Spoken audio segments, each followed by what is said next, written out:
vai fazer uma leitura, 5 versículos. Tem muita coisa já, 5 versículos. Não vou passar. Alguém tem um resumo dos 5? Né? Agitação, paciência está faltando. A coisa nem chegou, já está nervoso com o negócio que nem chegou.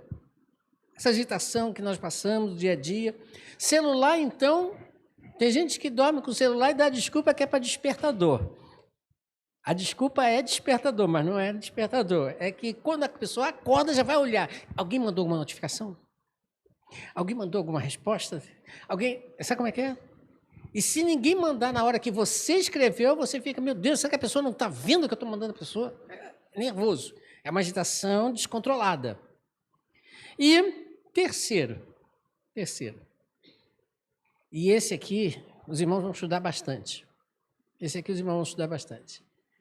As provas é o único caminho da santificação.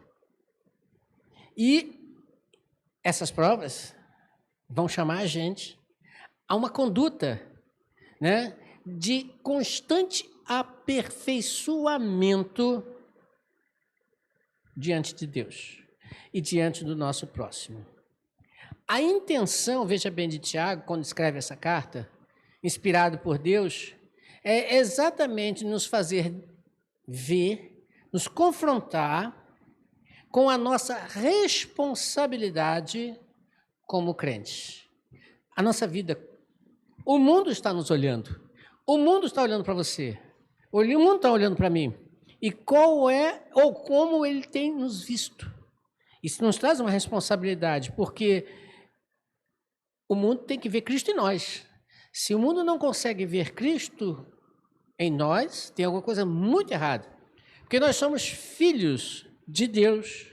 Como filhos de Deus, temos que mostrar exatamente isso, que Ele é meu Pai. Então vamos lá comigo, irmãos. Pense aqui comigo um pouquinho agora.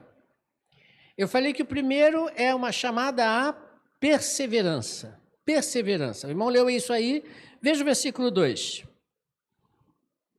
Olha só o que Tiago diz aqui no versículo 2. Meus irmãos, considerem motivo de grande alegria. Preste atenção nessa frase. Alegria pelo quê? Eu acho, como eu falei, ninguém quer passar por provações. Mas Tiago, está dizendo o seguinte, você deve de ter muita alegria, felicidade. Eu vou traduzir ao pé da letra, mais ou menos, ao pé da letra, lógico, que a tradução, né, quem trabalha com línguas sabe como é que é o negócio, não tem tanta exatidão no seu contexto, assim, na ideia. Mas eu procurei traduzir esse versículo exatamente como está no grego. Diz assim, os irmãos estudaram até alguma coisinha sobre isso na lição. A alegria principal, meus irmãos, não é a de haver, não, é a artigo. Né? A alegria, está definindo, principal, meus irmãos, diz Tiago, envolvidos por sugestões de pecados de vários tipos. Aí você pode dizer assim, peraí, eu tenho que ficar alegre porque eu estou envolvido ou por sugestões de pecados. Eu vou ficar alegre por causa disso? Vai, o que Tiago está falando. Os irmãos estudaram na lição. Esse envolvidos, o articulista da lição, ele fala, que quem leu com bastante atenção percebeu. Para onde você vai, para que lado você vire, o que tem do teu lado? Você está cercado, não tem para onde fugir. E pense comigo, irmãos, é uma realidade. Todos os dias nós somos, por Deus, permitido passar por isso. Tu lembra de Jó? Lembra de Jó? Satanás foi lá tentar Jó. Jó passou realmente dias terríveis. Mas, no entanto, não pecou. Ele foi envolvido por aquele momento. E com certeza outros. Mas ele não pecou. Se eu olho para outros e os irmãos viram na lição, outros tantos foram envolvidos, mas não pecaram. Sabe por quê, irmãos? Olha o que Paulo fala em Romanos, aliás, melhor, dá uma olhadinha novamente no versículo 3 desse mesmo texto, e depois nós vamos em Romano. Olha o que Tiago fala, pois vocês sabem que a prova da sua fé produz o quê? Perseverança. Tiago, ele de uma forma bem resumida, ele coloca que esse contexto em que nós estamos vai gerar em você e em mim perseverança. Mas veja o que Paulo define, ele destrincha um pouco mais isso em Romanos capítulo 5, versículo 3 a 5. Olha só o que Paulo fala, não só isso, mas também nos gloriamos nas tribulações, porque sabemos que, aí vem, a tribulação produz o quê? Perseverança. A perseverança, um caráter o quê? Aprovado. Um caráter aprovado, esperança. E a esperança não nos decepciona, porque Deus derramou o seu amor em nossos corações, por meio do Espírito Santo, que Ele nos concedeu. Chamo a atenção do irmão para a palavra esperança desse versículo. Você sabe o que quer dizer essa palavra esperança? No grego também? Pode ser traduzido com confiança. A palavra grega aqui, ela vai um pouquinho mais do que ser... Por exemplo, eu espero um dia, essa noite, chegar em casa e dormir. Depois do dia, espero eu que daqui a pouco, daqui mais ou menos uma hora e 20, chegar em casa e almoçar. É minha esperança. Eu acho que todo mundo também pensa nisso. Mas quando ele diz confiança, significa mais ou menos aquilo que a criança faz. Mãe, estou com fome. Ele não quer saber se a mãe preparou, se foi na feira, quanto custou, se é que tem. Ele não quer nem saber disso. Ele quer saber que ele está com fome e que a mãe dele vai dar comida. Ele tem o quê? Confiança nisso. Sabe aquele negócio que a criança às vezes gosta também do beijinho? Está doendo aqui, aí ele vai para o pai achando que o pai e a mãe vai acabar com o problema, dando um beijinho. Ele tem confiança naquilo. Ele sabe que aquilo vai modificar, vai melhorar. E essa confiança é que Paulo está dizendo para você em Deus. Veja, essa multidão de tribulações que você tem e eu tenho, e enquanto aqui estivermos neste mundo, é para gerar em você e em mim exatamente isso, a certeza de que Deus está no controle, agindo. Tranquilo, confiança plena em Deus. Isso é o resultado das tribulações, é o que Tiago está dizendo para você e para mim. É o que Cristo espera da gente. É o que nós precisamos aprender. Segunda coisa importante. Eu falei para você que ser paciente, lá no Tiago capítulo 5. Olha só no finalzinho, leia comigo o que diz lá em Tiago capítulo 5. Versículo de número 7 e 8. Portanto, meus irmãos, sejam pacientes até a vinda do Senhor. Vejam como o agricultor aguarda que a terra produza a preciosa colheita e como espera com paciência até virem as chuvas de outono e da primavera. Sejam também pacientes e fortaleçam o coração, pois a vinda do Senhor está próxima. De novo, ele diz aqui, paciente. Não queira apressar. Ele cita o agricultor. Quem planta sabe como é que funciona, o que já plantou. Você põe a semente na terra e na mesma hora você colhe o fruto. É assim que funciona? Não. Você planta e espera o tempo dela germinar, crescer e aí então frutificar. O agricultor, quando planta, ele espera que a chuva venha. Ele não vai plantar quando a chuva vier. Ele planta crendo que a chuva vai vir. Mas ele espera. Ele tem paciência. Aguarda o tempo. E essa palavra paciência no grego, ela vai mais longe do simplesmente sentar e esperar que a coisa vai acontecer. Não. Traz a ideia também de resistência, firmeza. Quase que parecido com confiança. Eu confio em Deus. Eu sei que Deus está agindo. Eu sei que Deus vai agir. Descanso em Deus. Mas eu tenho a certeza, a firmeza, a resistência. Vai mais longe. E Paulo explica isso para a gente em Romanos 12, 2. Quando ele diz o seguinte, veja lá. Alegrem-se, diz Paulo. Aonde? Na esperança. Sejam pacientes aonde? Na tribulação. Persevere na oração. Existe um texto na Bíblia que eu acho lindo, estava estudando esse texto essa semana e eu quero compartilhar com os irmãos. Vejam comigo o Salmo de número 3. O Salmo de número 3, ainda vou fazer um estudo melhor sobre esse Salmo, tá? Hoje eu só quero chamar o detalhe para os irmãos de alguns fatos. Davi escreveu este Salmo. Davi, um grande guerreiro, Davi, um homem segundo o coração de Deus. Davi, um músico. É com a gente, né? Não, com a gente, mas não, né? Músico, gente que canta, né, irmã Lia? Com a gente. Músico, guerreiro, homem segundo o coração de Deus. Mas olha só, irmãos.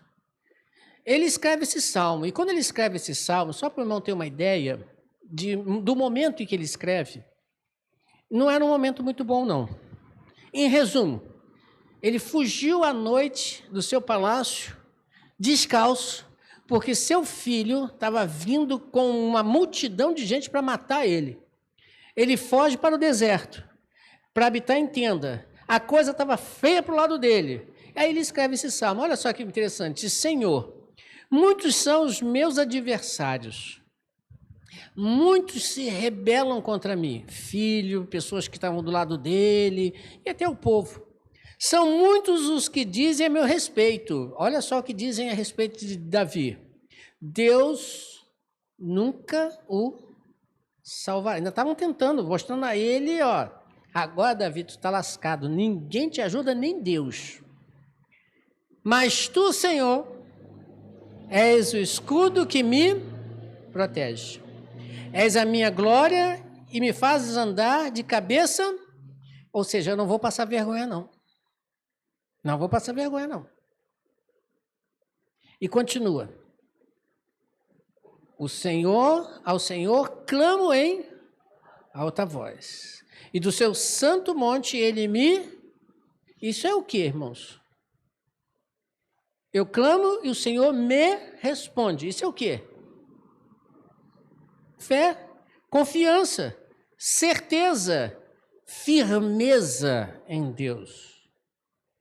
E continua ele dizendo, aí eu me deito e durmo. Sabe aquela noite que você perde o sono porque a luta está grande, o negócio está feio, a coisa está difícil, e você... Sabe aquele negócio, sabe? Pois é.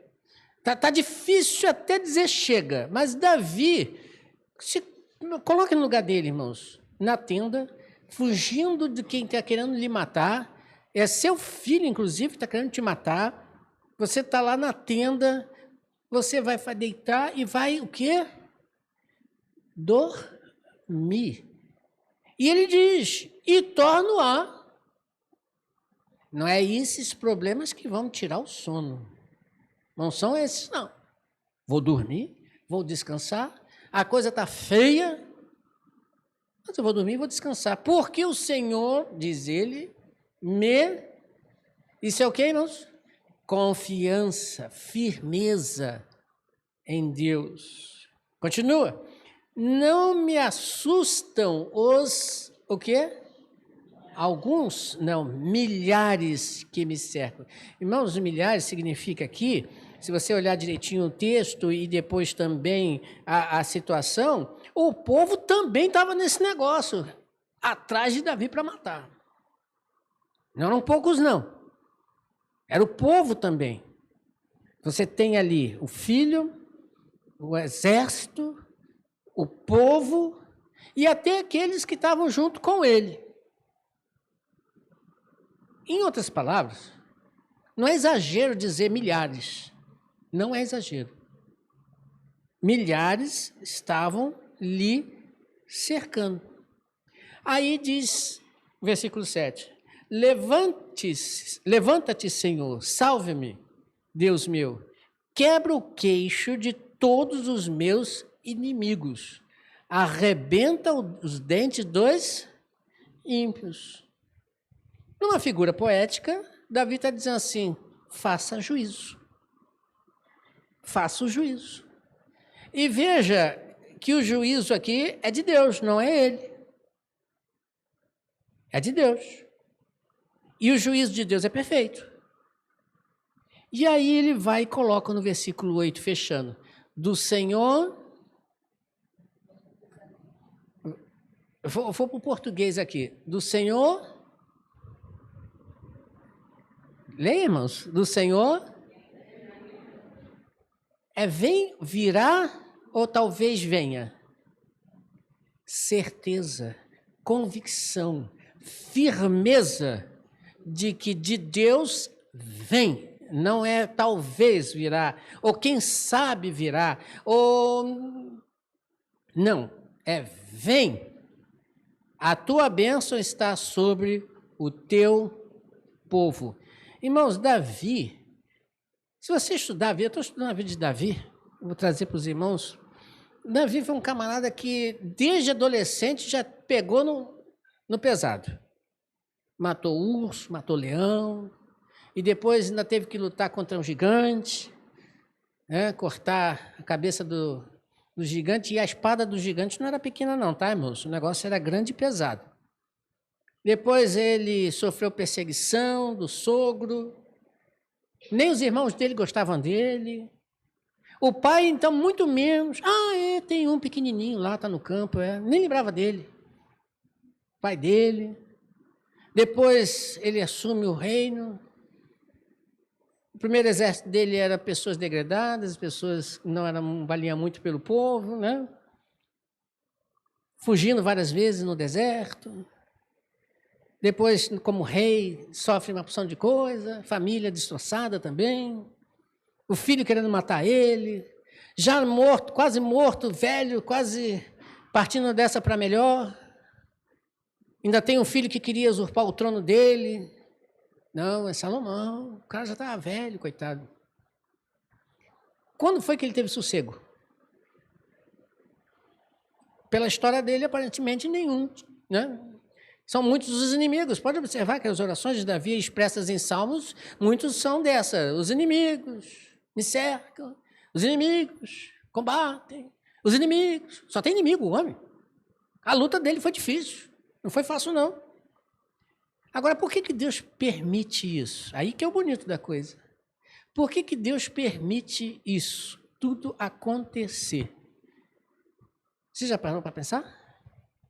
Por quê? A resposta primeira é para o nosso aperfeiçoamento.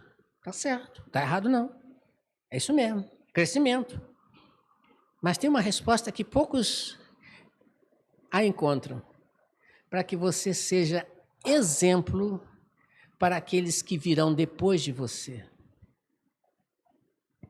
Você leu na Bíblia, você estudou na lição de hoje, e é citado lá alguns homens do passado, que foram e passaram suas dificuldades e foram registrados, seus nomes, tiveram seus nomes registrados na Bíblia, para que você hoje, lendo, aprenda sobre eles e aprendendo com eles, cresça. E você? Você também será exemplo para os que estão vindo atrás de você. Essas aflições, esse negócio todo que você passa é para que aqueles que estão te olhando vejam em você Cristo. segurança. Vejam em você Cristo, certeza de vitória. Vejam em você Cristo, o Salvador da tua vida e da vida de quem quer que seja. Você tem que ser este exemplo. E para concluir, irmãos, voltando lá ao primeiro capítulo, versículo 4, veja só o que diz aqui, eu quero chamar a atenção. A perseverança deve ter ação completa, a fim de que vocês sejam maduros e íntegros, sem lhes faltar coisa alguma. Sem lhes faltar coisa alguma. Mas eu quero chamar a atenção da palavra íntegros. Um pouco mais para essa palavra íntegros. Sejam maduros e íntegros. A palavra mais próxima aqui é santificados. A palavra melhor seria colocar aqui, vocês sejam vistos como santos. Aprendam isso. Aliás, você está lendo comigo aqui várias vezes a palavra prova, não está lendo? Sabe o que é esse negócio de prova, irmãos? Provação, prova. Vou dar um exemplo fácil que todo mundo aqui eu acho que já passou. Na escola. Na escola. Na escola tem um ditado que o pessoal costuma dizer assim, quem não cola, não sai da escola. Não tem um ditado assim? Quem não cola, não sai da escola. Então, eu vou pedir aqui para você se manifestar se você um dia colou ou não, né? Mas isso não me interessa. Isso não me interessa. Mas uma coisa é certa. Você vai entender. Se você, aluno, foi e você já aprendeu esse negócio, você sabe muito bem. E você que ainda é aluno, pensa comigo. Quando você cola, você está demonstrando que aprendeu? Não. Você está enganando a quem? A você mesmo. Você vai sair da escola, porque colou, mas você não aprendeu. Você está se enganando. Não leva a aprendizagem. Não leva nenhuma aprendizagem. Eu, como professor, uma vez, virei para os meus alunos numa determinada classe de história, eu falei assim, vocês, eu sei que tem gente aqui que vai colar. Então, eu vou ensinar vocês a colar direito. Aí vocês olham assim para mim, meu Deus, pastor, o que você está ensinando o aluno a colar? Eu falei assim, vou ensinar vocês a colar direito. E aí eu dei uma técnica para eles, que não é uma técnica de colagem. Eles pensaram que fosse, que estava com cara de que foi. Mas eu dei uma técnica de estudo para eles, como fazer, que com certeza, no dia que eles fizeram a prova, e eu perguntei a alguns, vocês fizeram? Eles falaram para mim, professor, eu nem usei aquele negócio.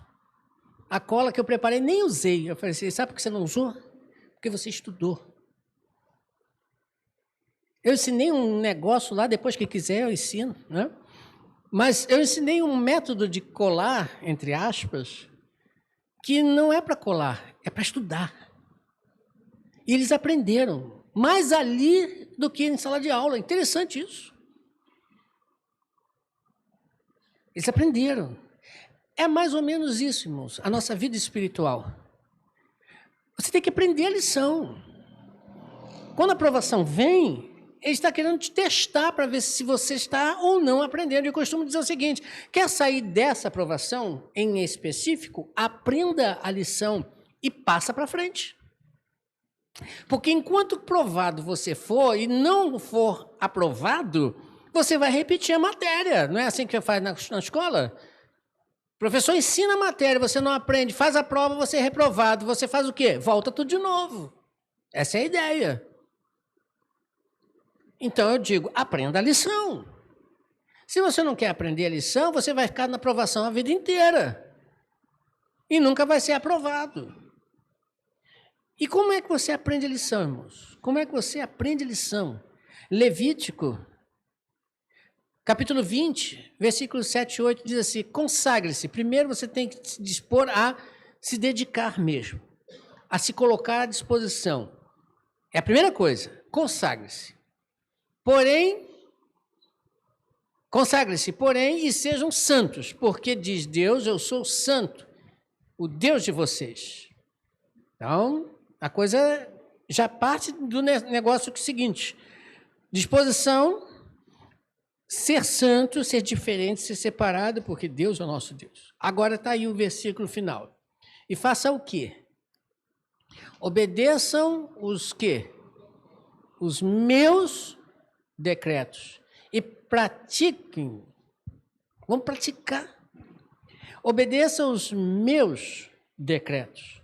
A lição não é a que você quer, é a que Deus quer para te ensinar.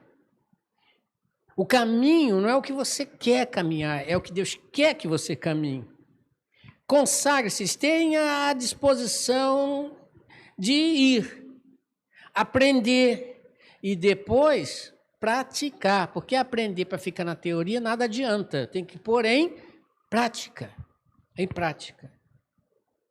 Aprender por aprender não traz nenhum fruto. Se for pensar assim, Satanás sabe, depois de Deus, muito bem a Bíblia.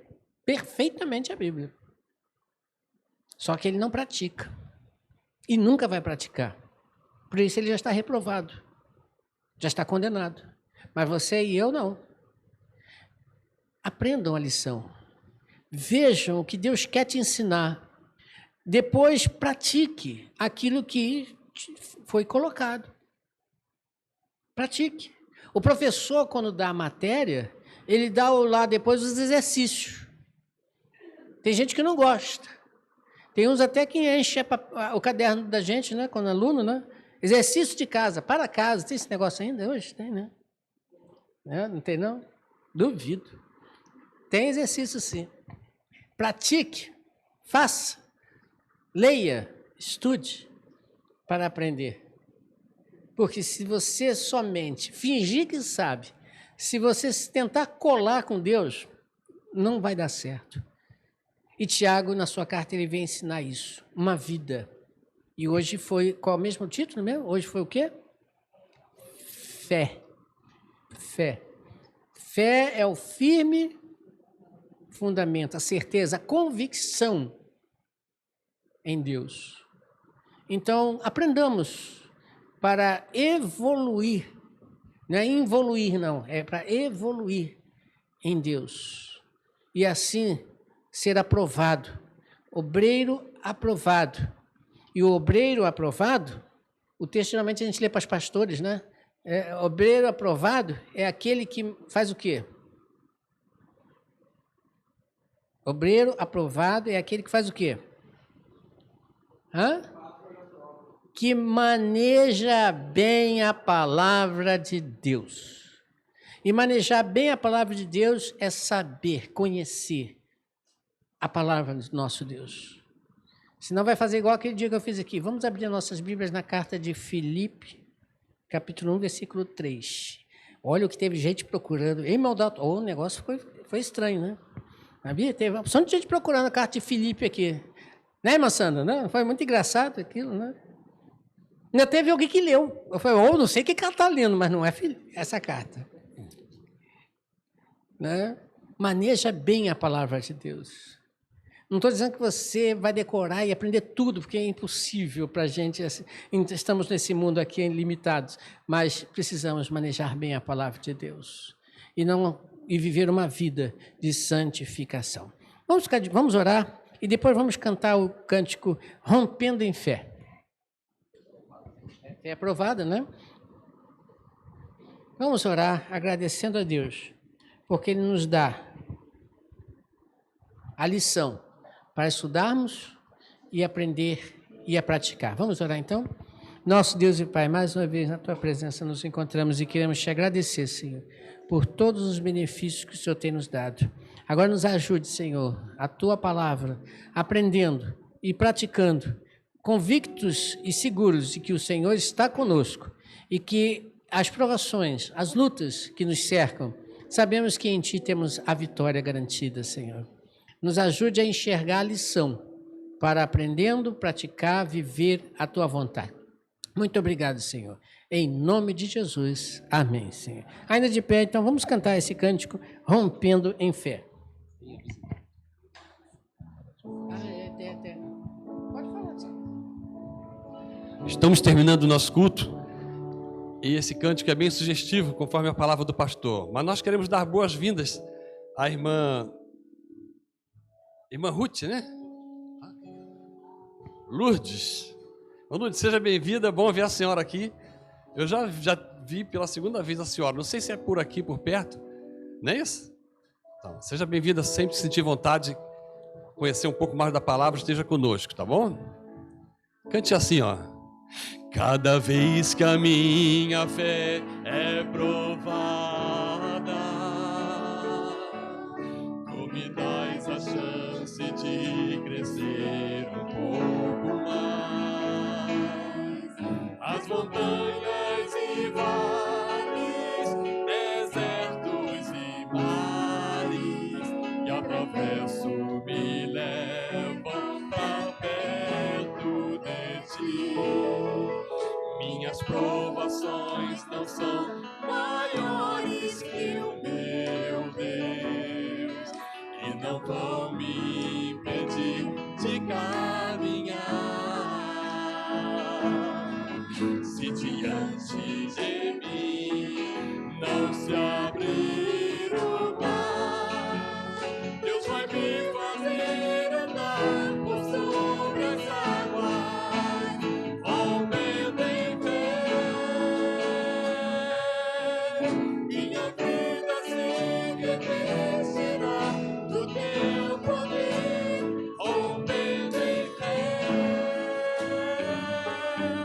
Ousadia como vento sobrenatural, vou lutar e vencer, vou plantar e colher. A cada dia vou viver, rompendo em fé. Mais uma vez. Cada vez que a minha fé é provada, tu me dás a chance de crescer um pouco mais. As montanhas e vales, desertos e mares que atravesso me levam pra perto de ti. Minhas provações não são maiores que o meu Deus e não vão me impedir de caminhar. Se diante de mim não se abrir o mar, Deus vai me fazer andar por sobre as águas, rompendo em fé. Minha vida se revestirá do teu poder, rompendo em fé. Ousadia vou mover no sobrenatural, vou lutar e vencer, vou plantar e colher. A cada dia vou viver, rompendo em fé, rompendo em fé. Minha vida se revestirá do teu poder, rompendo em fé. Ousadia como